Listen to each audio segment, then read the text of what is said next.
Hello everyone, welcome to my online class Subject Education. Today I am going to discuss about the functions of education towards culture. আজি মই শিক্ষাৰ সংস্কৃতিৰ ক্ষেত্ৰত থকা বিভিন্ন কাৰ্য সম্পৰ্কে আলোচনা কৰিবলৈ গৈ আছো. We know that education is an important instrument of cultural sense and development. Education is an integral part of culture.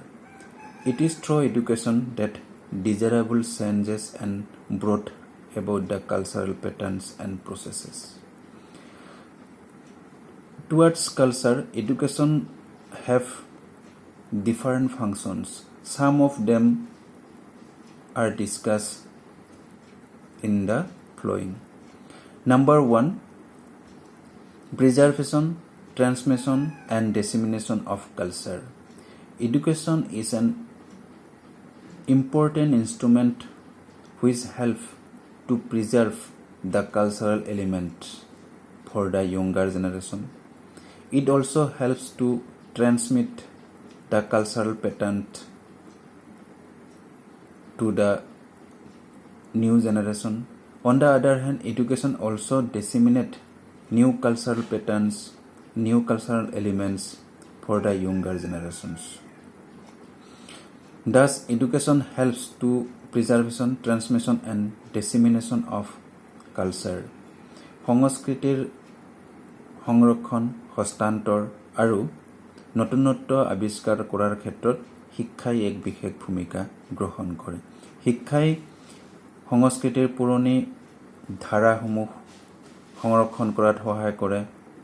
পুৰণি ধাৰাসমূহ নতুন প্ৰজন্মলৈ হস্তান্তৰ কৰে. লগতে সংস্কৃতিৰ নতুনত্ব সৃষ্টি কৰাৰ ক্ষেত্ৰতো শিক্ষাই বিশেষ ভূমিকা গ্ৰহণ কৰে. Number 2, removing cultural conflicts. Cultural conflicts is an important concept in the society. Due to the vast difference of thinking among the people of different communities, there occur some cultural conflicts. It is also occur due to the value difference between old generation and new generations. So education is an important instrument which helps to removing these cultural conflicts. অৰ্থাৎ শিক্ষাই হৈছে এনেকুৱা এটা মাধ্যম যিয়ে সমাজত ঘটা সাংস্কৃতিক দ্বন্দ্ব, অৰ্থাৎ আমাৰ সমাজত বিভিন্ন ধৰণৰ সাংস্কৃতিক উপাদান আছে, যিবিলাক উপাদানৰ ক্ষেত্ৰত সকলোৰে মতামত সমান নহয় বা ধাৰণা একেই নহয়. গতিকে যাৰ কাৰণে সংস্কৃতিৰ বা সাংস্কৃতিক দ্বন্দ্ববিলাকৰ আবিৰ্ভাৱ হয় আৰু এই দ্বন্দ্ববিলাক আঁতৰ কৰাৰ ক্ষেত্ৰত শিক্ষাই বিশেষভাৱে সহায় কৰে. Number 3, cultural reforms. We know that reform means to bring some newness.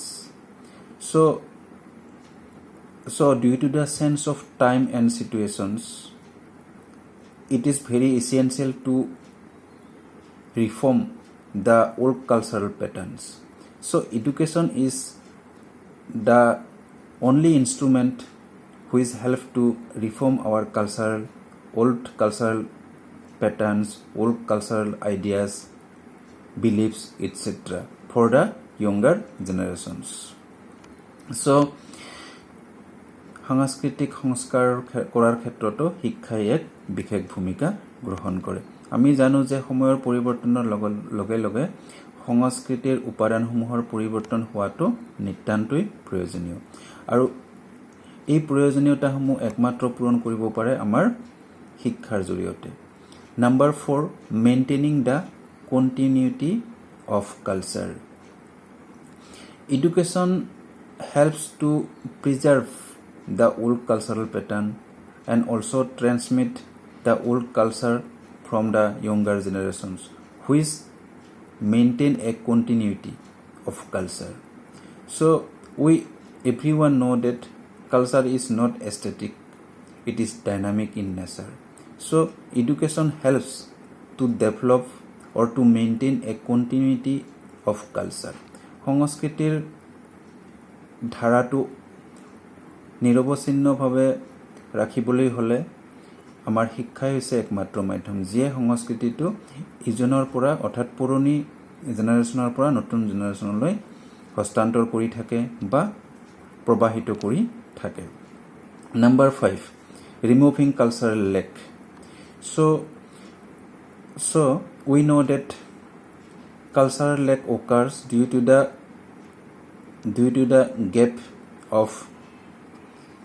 gap between the material culture and non-material cultures. So material cultures are those cultures which develop very fast and rapidly, like road communication process, telecommunications, etc., building, etc. On the other hand, non-material culture are those cultures which are generally sense very slowly, like ideas, thoughts, beliefs, custom, etc. So both material and non-material culture, the sensing pattern is always run in opposite directions. It never touches each other. So there occur a gap between each other. So that is called the cultural lack. অৰ্থাৎ আমাৰ ভৌতিক culture যিবিলাক হৈছে আমাৰ ৰাস্তা ঘাট, দলং, building, প্ৰযুক্তিবিদ্যা, যিবিলাকে অতি সোনকালে পৰিৱৰ্তন আৰু বিকাশ হৈ থাকে বা সলনি হৈ থাকে। আনহাতে নন মেটেৰিয়েল কালচাৰ, অভৌতিক কালচাৰ, যিবিলাক আমাৰ আইডিয়া, ধাৰণা, আমাৰ সাংস্কৃতিক পৰম্পৰা, যিবিলাক চেঞ্জ হ'বলৈ বহু বছৰ বা সময়ৰ পৰিৱৰ্তন হয়। গতিকে দুটাৰ মাজত এই পৰিৱৰ্তন হোৱাৰ যিটো সলনি হোৱাৰ এটা আছে সময়সীমা, সেই দুটাৰ মাজত মেটেৰিয়েল আৰু নন মেটেৰিয়েল কালচাৰৰ মাজত এটা গেপ হৈ যায়। বিকশিত হোৱাৰ যিটো ৰাস্তা, সেই ৰাস্তাটো অপজিট ডাইৰেকশ্যনত গৈ থাকে। গতিকে সেই গেপটোকে কালচাৰেল লেক বুলি কোৱা হয়। Next, number 6, development of composite culture. Composite culture means there are the mixed cultural pattern. So due to the globalizations, we always develop some new cultural patterns in our society. On the other hand, we also brought some new cultural pattern from other society, other cultural communities. So these new patterns called the composite culture.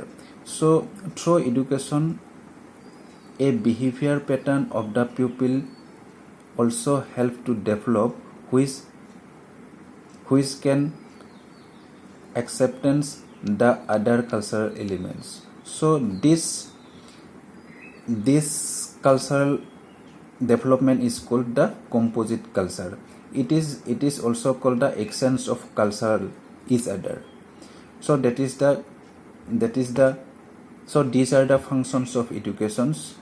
So we can say that education is the only instrument which can develop and sense the cultural pattern of our society. So today I am going to conclude. Thank you everyone.